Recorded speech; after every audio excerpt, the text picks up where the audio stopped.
How many of you love discussing school finance? I know there's some of you out there, but for probably a lot of us, it might be in some ways complex. For others of us, it could be a little bit overwhelming. I know I felt that way at times. And so one thing I asked was, what are the big three considerations when we think about school finance?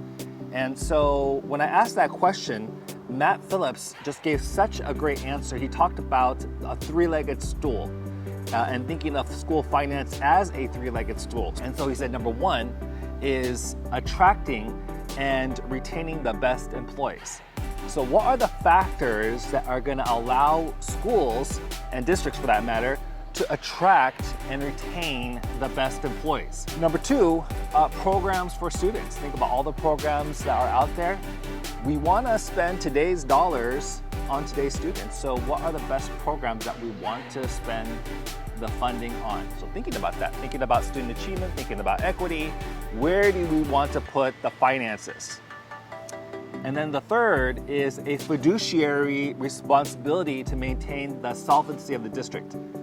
For sure, if we had unlimited funds, there's so much more I know that we wish we could do, but it's kind of a, I guess, balancing act between those three, between creating and not mutually exclusive necessarily, but attracting and retaining the best employees with the best programs with that fiduciary responsibility. So some research that shows school district improvement has consistently found a link between school district resource alignment and systemic improvement.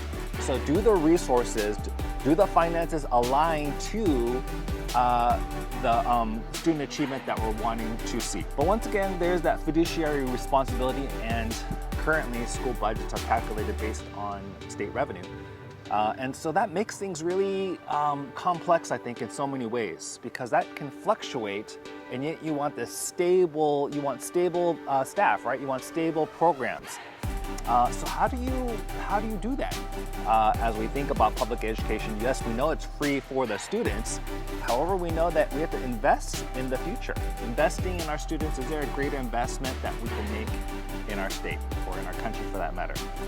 And when we think about California, we are the fourth, if we were just a country, we are the fourth largest economy in the world. So are we allocating what we ought to for the future of our state, for our country, and for our students?